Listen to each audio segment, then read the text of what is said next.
I'm a global macro investor betting how the world's going to go. 1971, the United States had paper bills that were like checks in a checkbook. They didn't have any value. But what they would do is they'd get you gold. Because the U.S. wrote more checks than it had gold in the bank, the gold was going down. And on August 15th, 1971, I was clerking on the floor of the New York Stock Exchange. And I watched Nixon said, they're not going to get you gold. So it defaulted. And I went on the floor of the stock exchange and I said, wow, this is a crisis. And I thought it would go down on the stock market, and it went up a lot.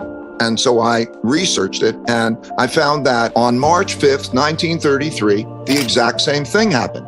Roosevelt announced that they were not going to get the gold and that they would go off that and that they would print a lot of money. And they printed a lot of money. And what I realized at that time, and saw many times since, that anything that surprised me may not have happened in my lifetime, but happened before. I studied the Great Depression. Because I did that, I was able to anticipate the 2008 financial crisis. We made a lot of money in the financial crisis because I understood what happened in the Great Depression. So in this case, three big things are happening that never happened before in our lifetimes. And the last time they happened was in the 1930 to 45 period. And those three things are the creation of a lot of printing of money to pay for the debts. We needed to at the time, but it was very overdone. We actually sent out checks which were about 5 times as much as the amount that would have compensated people for their losses. Where'd they get the money from? The government borrowed the money. Who did they borrow the money from? The Federal Reserve. What they did is the Federal Reserve prints the money and they buy the debt. And that's how it works. So now everybody gets all these checks and everybody's happy because they get all these checks. But when they get all this money and then they spend it, everybody's surprised they got inflation. We've increased the amount of money by 25% or more. What has happened? The price of anything is equal to the amount of money and credit spent on it divided by the quantity of it sold. And so when you increase the amount of money and credit, buying power, spending, by a lot more than you increase the quantity, you get inflation.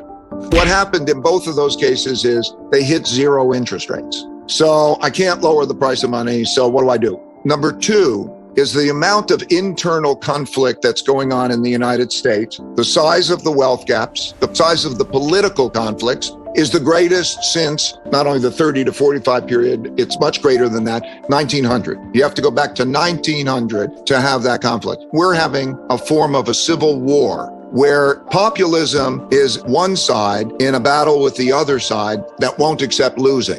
That's why in the next elections, there's a good chance that neither side will accept the result and accept losing. History shows that when the causes people are behind are more important to them than the system is in jeopardy. Right now, there's not much agreement and the polarity is becoming greater. The political right now, if you follow politics, if you even watch events like, what will the reaction be to Supreme Court making the decision of Roe versus Wade? Why are moderates in the political system choosing not to run for re-election?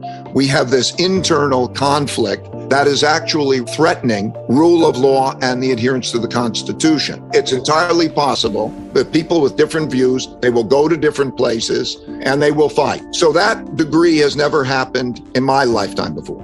I was born in 1949. 1945 was when the New World Order began. These world orders happen because there's a conflict and then somebody wins. So that brings me to the third thing that's happening, which is the rise of a great power to be comparable, China, and with it, Russia, and they form alliances, right? There's the Allied powers and the Axis powers, two different sides, kind of, and then they're competing. Because what happens is when you have a new world order, the winners of the war get to set the rules. So in 1945, America won, and it was the richest country in the world. It had 80% of the world's gold, and gold was money. And it had 50% of the world's economy, and it had a monopoly on military power. And so it set the rules, and that's why the UN is in New York, and the World Bank and IMF are in Washington, D.C. It set the rules. So that's changing. There are certain things that we're doing. We're spending a lot more than we're earning. We're living off the printing presses. We're letting the infrastructure go. We're giving our next generation debts. We're not educating all children well. And we have a world order battle. There is an Allied and Axis power kind of thing that is emerging. There's certainly a competition. There are 5 different kinds of wars. There's a trade war, There's a technology war. There is a geopolitical influence war. There's a capital war. And there could be a military war. There is a military war now in Europe with Russia. And those are the patterns of history. And there's only one way to do well, and that is to be strong in all those ways. So I'm very bipartisan. I believe the opposite of the polarity, the extremes of the left or the right. I pray for the middle and bipartisanship to find ways. I've watched the process evolve in the cycle. So what happens is you have the war, you have the new rules. Wars are sort of great equalizers, and then you come back. And then you have a period of peace and prosperity.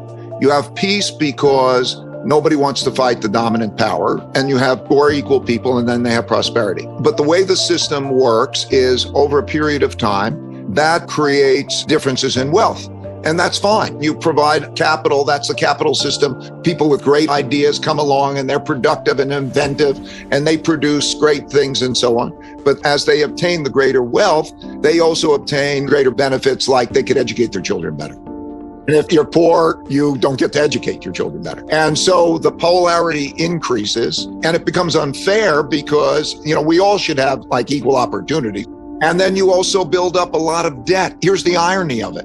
As these cycles begin at their later stages, the rich are the ones who get into debt.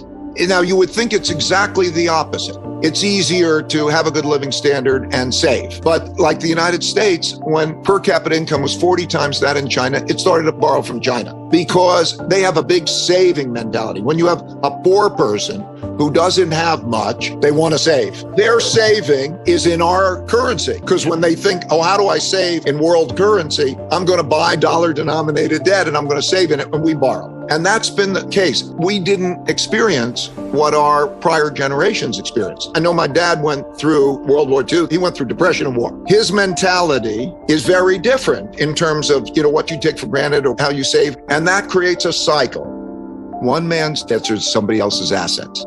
The world right now is holding a lot of money in debt instruments. It could be money market funds. It could be bond funds. And we were in an environment in which bonds went up for 40 years and everybody's comfortable. And there wasn't an inflation pressure. And so everybody thinks that cash is the safest place to be because they don't think about its buying power. And so what happens is you have to satisfy both the debtors and the creditors, which is difficult to do when you've got more. Okay, you got a lot of debt. Because if you pay that debt back in real money, in hard money, so the guy gets paid back the buying power that he lent, that is going to be really bad because you won't have enough money. So the easiest tax is to tax through the printing of money. And that's because nobody asked where did the money come from. The checks came in and we're all happy. And we didn't take the money away from anybody, but you lose the buying power. So as you get the inflation for that, you get the behavior change.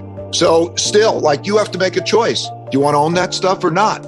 And so what happens is when you make that choice that you don't want to own it, you sell it. And so the amount of selling is not just the deficit. The government will have a deficit of 5 or 6% of GDP. It'll have to borrow.